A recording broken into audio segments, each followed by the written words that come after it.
So, YouTube randomly suggested I watch a fight scene from the original Blade movie. It's been over 20 years since I last watched it, so I figured why not.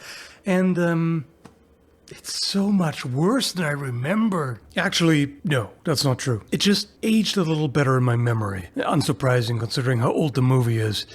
Just thinking about that makes my knees hurt. So, first off, let me point out that with whatever rant I'm gonna go on, I don't mean to insult any of the actors involved, especially Wesley Snipes. There's only been one Blade. Or the director, or anyone else involved, really. I hate that I even have to say that, but some people just love to jump to the most uncharitable interpretation possible. It's a great movie. Some parts of it may not have aged fantastically, but it's a classic for a reason. So it starts by them posing and flying at each other, which I guess is supposed to look cool. I don't know. I find it kind of silly, but hey, superpower characters gotta flex and all, I get it. And of course, they're doing the Hollywood push. At least not for long. By the standards of movie fights, this push is actually mercifully short, and they get right back to it. And then they do mix it up a little bit. I'm not quite sure what that was here. Obviously everything looks weird when you slow it down. I see what it is. I think it was supposed to be a flinch from this powerful strike, but it looks like he leans back before it happens, which makes it look more like a dodge, except it's not. You know, I think that's what I find a little confusing. And then, yeah, I said he switches to reverse grip for...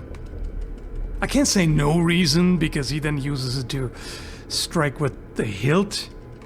I mean, just stab him at that point, in regular grip. But, okay, then he's got some kicks, and twirls, and then we're back to this. I must become a sword master in the shortest amount of time possible. But how?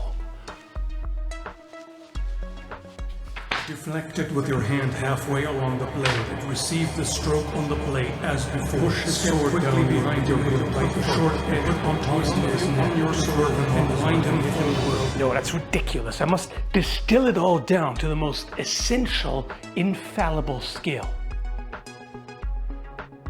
Right, left, right, left, right, left, right, left, right, left, right, left, right, left, right. Yes! That's it. What if my opponent does the exact same? We'd be at a stalemate. Every cut parries the other cut. There's got to be a way. Yes, that's it. I will use a different pattern and do it faster.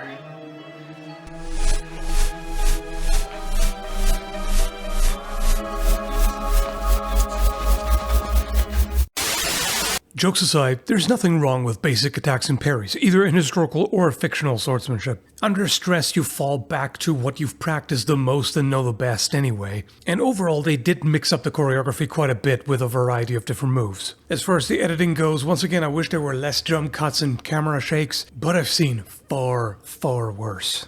This stuff is hard. Like, I'm not taking anything away from the performance of the actors here. They wanted to show how fast they are. And of course, if the actors are supposed to move that fast without any trickery, without speeding up the footage or whatever, then you need to stick to a simpler movement pattern. So they just go, back and forth, left, right, left, right, left, right, because it's easier to do. I get what they're going for. Like, the speed intensifies. They keep going back and forth. It's just supposed to be an exchange of attacks and parries at ever-increasing pace until Blade turns out to be faster and gets his arm. It's just the arms moving. They shuffle a little bit, but everything else is static. It's really just the arms going like that. And so it just doesn't sell the intensity to me. It just sells the speed. What I do appreciate, though, is that they hold the scene for a little bit. As the camera rotates around, then they go back to the rapid cuts, but at least they hold it for a bit. There's still way too many cuts in there for my taste, but there's at least a few seconds where they just hold it. And then there's the CGI. I get it, the movie is 26 years old. Okay, CGI has come a long way, I get it. But someone looked at this. Someone looked at this and was like, yup, seems good to me, let's go. Even by the standards of 1998. Why? Why did they think this was a good effect? And it gets worse. It's worse. This is worse than the effects in Lawnmower Man. Okay, I'm sorry, I take that back. I forgot just how bad those were. Alright, yeah, I didn't remember that either. I mean, that was 1992, but either way, yikes. And the things, even in the same movie, they proved they could do better. You know, the effect when the vampires disintegrate, leaving just the skeletons, that looks a lot better than this blood effect. I also love how Blight is like, oh, time to get serious, and then what does he do? A handstand kick? That'll show the guy who just regenerated from being cut in half and having his arm sliced off. That kick, that'll get him. That looks pretty good though. These rapid cuts here, yeah, I mean, it's the same pattern. It's just two cuts chained together in the same pattern over and over again, but it looks better. It looks much more dynamic because he actually puts his body into it. You can see that he's not just flailing his arm. That actually looks pretty good. Looking at it again now, I see that this deserves more credit than I gave it. Wesley Snipes and Stephen Dorff delivered an excellent performance. They sold the flashy moves well. And assuming the footage is not sped up there, they moved with impressive speed and accuracy. That's unnecessary, but it looks cool. It's, you know, a good display of athleticism.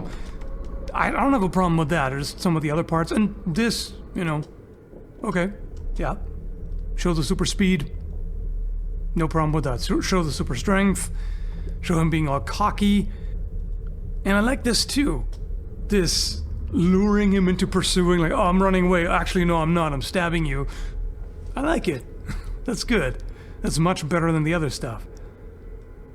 I mean, why he was thinking that would do anything after what we've seen before, I don't know, but it's still a cool move overall. So the sword-on-sword action is not great, but then some of the other stuff is really smart, like this whole scene, you know, where he uses that safety mechanism in his sword to knock the vials free so he can then catch them. That's great, it's smart, it's cool. That's exactly my response, like, yeah, nice, well done. Obviously, it's not meant to look pragmatic by any means. It's meant to be flashy and all that, but it's just them repeatedly going ting, ting, ting, ting, ting, together with the atrocious CGI, even by the standards of the time. Yeah, not as good as I remembered, but it's still not a terrible fight scene by any means. I'm such a curmudgeon sometimes. It's not terrible. Just admit it, it's pretty damn good, especially for 1998. You can't expect the most sophisticated, complex choreography based on the most difficult techniques from historical manuscripts in 1998. Sometimes I annoy myself. I can only imagine how you feel. You're a little bitch. Back then, as an edgelord teenager, that impressed me a lot more. Of course, I've long grown out of my edgelord phase. Also, that was long before historical martial arts became as popular as they are now, and before smug smartasses on YouTube started to nitpick everything and rant about my realism. So, yeah, take that for what it's worth. Hope you found this rant entertaining. Thanks for watching, and take care, folks.